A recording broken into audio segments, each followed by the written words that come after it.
So now that this map is set up, I'll begin by working with points. And if I hit my T hotkey, I can start selecting points anywhere on the character. And I'll use Shift to add to my selection. My goal here is just to grab all the points that are going to get weighted or assigned to the head bone of the character. So I'm just going to kind of break this character up roughly into areas of 100% deformation control. So all of these points here are going to be 100% controlled by the head bone. To assign the points to the head bone, we can use the local reassign tool from the paint panel, or we can use the envelope reassign locally tool found in the animate toolbar. Since I'm using the paint panel, I can click on local reassign. In fact, I can close the animate toolbar or minimize it if I need to get at any tools later on.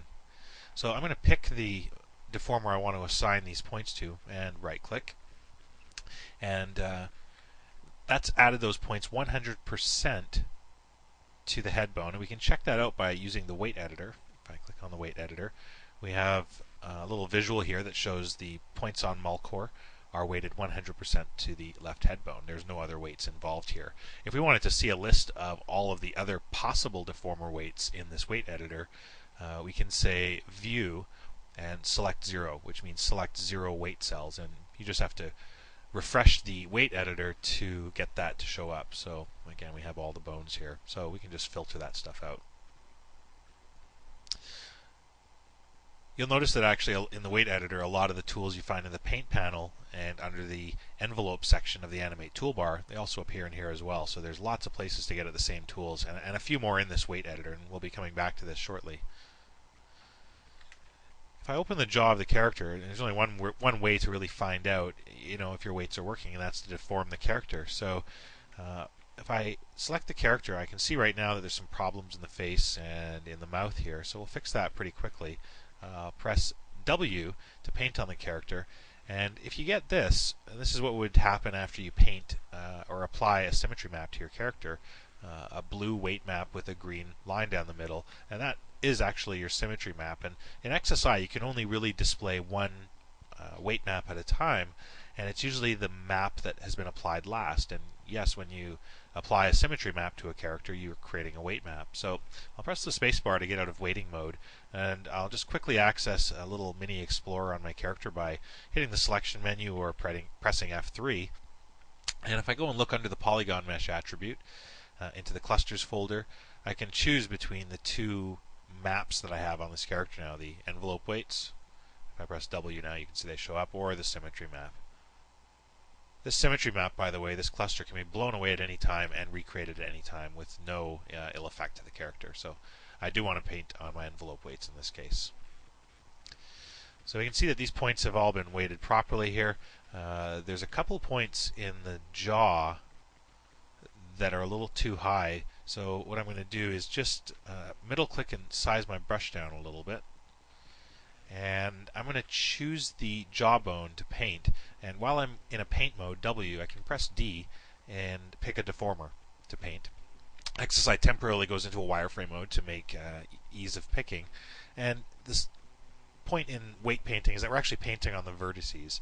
So I'm just going to paint on the vertices. And I'm actually using an additive paint mode right now, but I'm adding 100% opacity to every point I click on based on the particular bone I'm painting. So abs and add are essentially doing the same thing when the opacity is 100%. If you wanted to add a small amount of weight to a point, you can use the add tool and then add small increments. So take a point's existing influence and add a certain amount of opacity to it. XSI's weights are always normalized, by the way, so when you're using these tools, your weights will never be anything but 100% when you add up the influence of every deformer affecting a vertex. So I've been talking a lot, so let me just get back to work here. I'm going to paint a line of points. Actually, I want to be in maybe an absolute mode at 100%, or additive at 100 as well. Alright, so that looks pretty good. And when I start painting the lips, I'm going to paint the lower lips with the effect of this little jaw bone here. And I'm going to get in nice and close, make my brush pretty small, and I'm just going to drag up along the polygon until I actually find that vertex. There we go.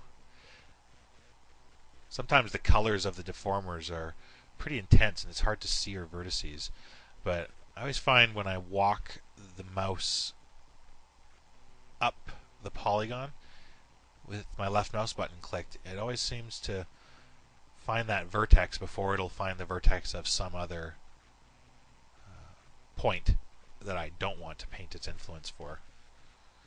Remember, at any time when you're painting, you can also change the color of a deformer if it doesn't coincide well with other deformers in the area. So if I wanted this head bone to be a slightly different color, I would just have to locate it.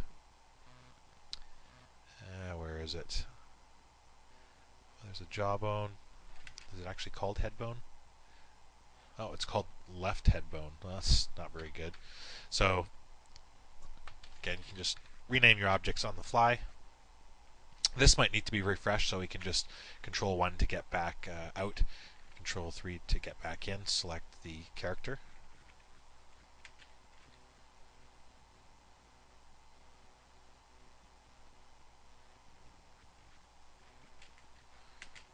There we go. I have two objects picked, that's why this wasn't refreshing. So there's the head bone now. So if I wanted to change its color, I'll just click on the deformer color swatch and choose something else that might show up a little better, maybe blue. Yeah, that might work. It's still pretty gaudy though. But that doesn't jive with this one, so let's just switch the color again, maybe to a kind of a purple color. Okay, I'll just go with that. So I'm still painting the little jaw second bone, so when I press W and pick D, I'm still going to come in here and get the rest of these points. At least it's a little easier to see now.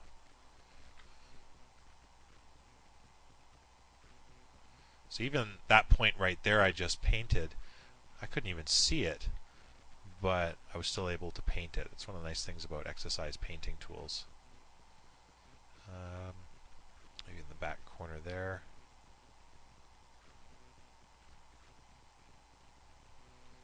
Looks like there's one extra little point. It's sitting right back there. We go.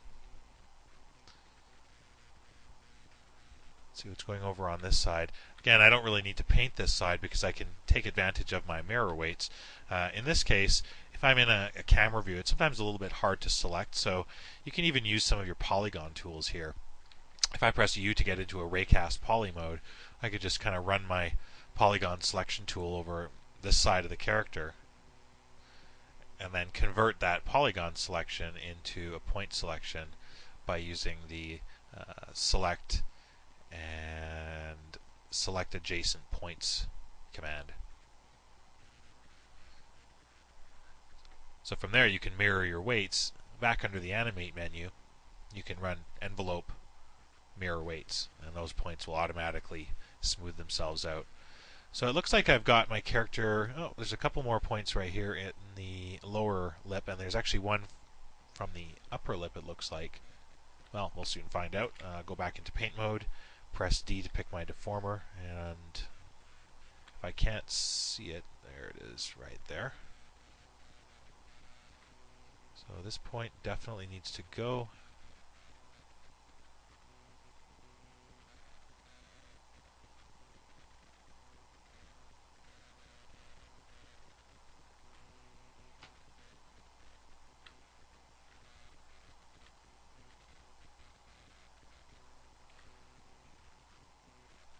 And there's some other points back here as well.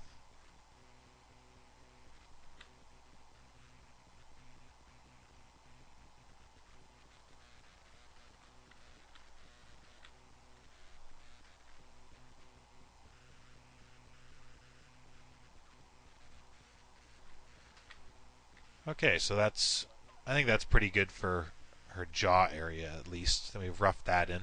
Eventually we'll be able to smooth it out. We can move forward down into the neck now. In fact, if I just test that head bone, yeah, I get a pretty decent head movement there, and I'm going to blend the neck in here in a little bit.